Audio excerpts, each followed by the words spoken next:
Hi, I'm Lucy and I'm here to teach you about elderflower. So we're standing in front of a lovely elder tree and I'm just going to tell you about how to identify elderflower. You want to make sure that you've got your identification correct because there are lots of poisonous plants out there that have white creamy flowers like elderflower does. So when you're looking at the flower itself, you can see that all of the stems join at one point, and this is called it's part of the Umbelliferae family. So you can see when you turn it upside down it looks like an umbrella. You can see the same here with just a tiny cluster as well. And then if you look at the flowers, you can see they've got lots of yellow pollen on them, and if you shake it off on your hand, I don't know if you can see that, but that's quite yellow. And then if you look at the leaves, the way they're formed is there's one leaf at the end and then leaves are across from each other, so they're not alternate. And finally the bark, if you look around this way, the young bark you can see doesn't have much markings on it, but the older part of the tree you can see that the bark has lines coming down it. And then we're just going to pick some of this elderflower, and when you're foraging you want to make sure that you leave a third of the plant for the plant itself, a third of the plant for the pollinators and other animals, and then you can take a third of the plant. So you want to make sure that you only ever take a third of the flowers when you're picking. So my daughter Clemmy has joined me for the next part of this video.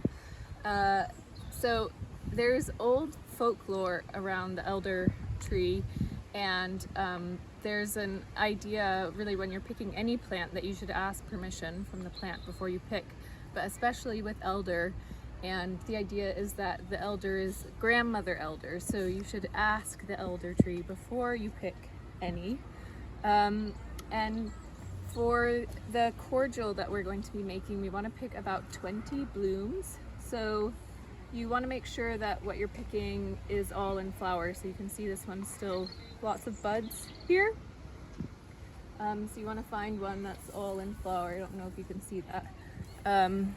Pick the ones that are all in flower. You want about 20 of these heads. And you can pick from different trees. It doesn't all have to be from the same tree. So if you don't have a lot on your tree, or you want to make sure that you're only taking a third and there's not many on your tree, then you can move on to another tree. And I can see there's a few other just down the way from us. Clemmy's enjoying the pollen.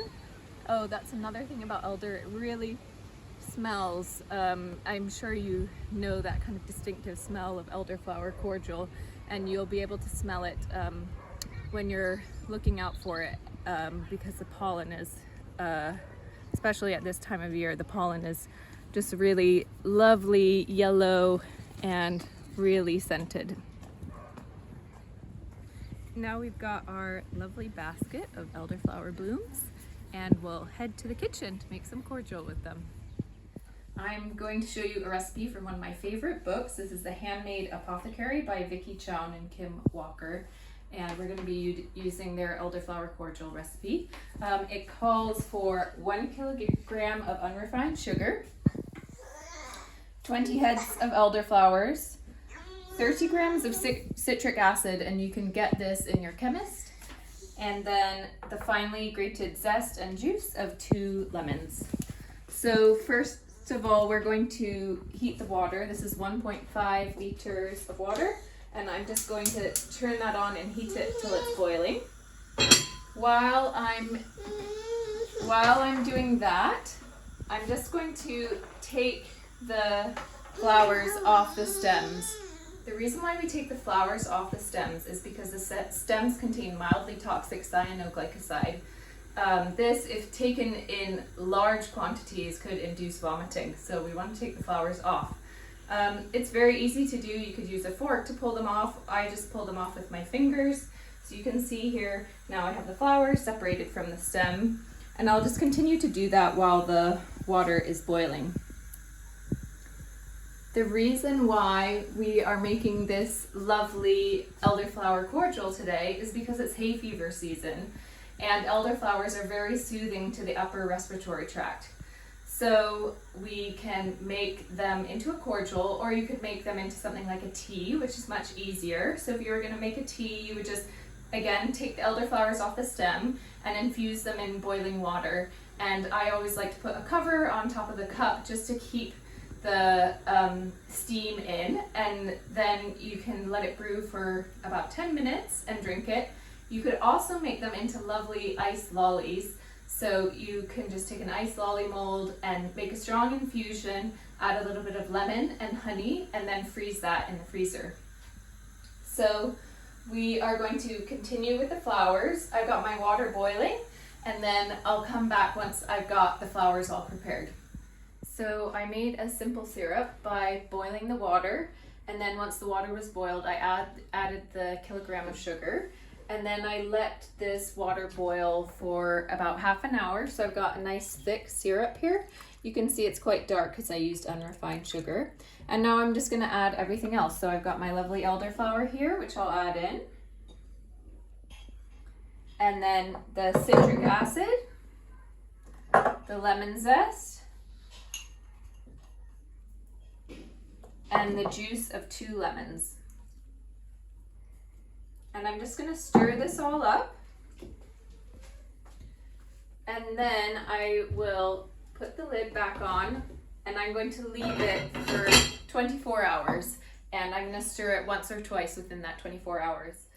So here I have my elderflower, which has been brewing in the simple syrup now for 24 hours.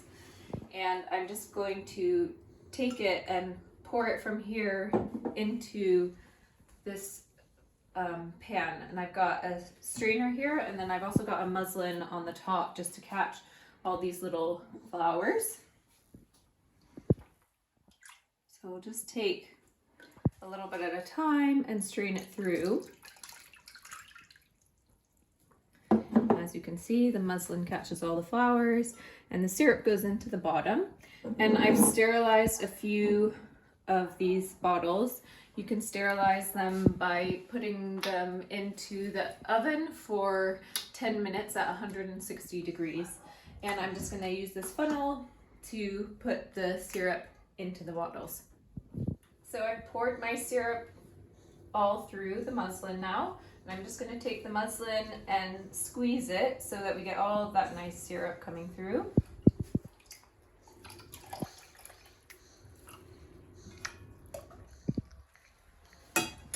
And now I'm going to fill my bottle. So it's helpful if you have a funnel like this.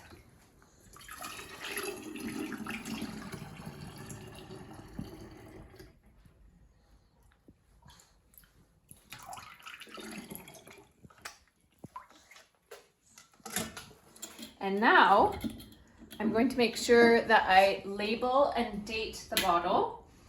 It can stay for 6 months unopened. Once you open it, keep it in the fridge and drink it within 2 weeks. Thank you for joining me and Clemmy for this class on elderflower. You can see I've got this lovely elderflower cordial and sparkling water here, and we've got our beautiful elder tree in the background.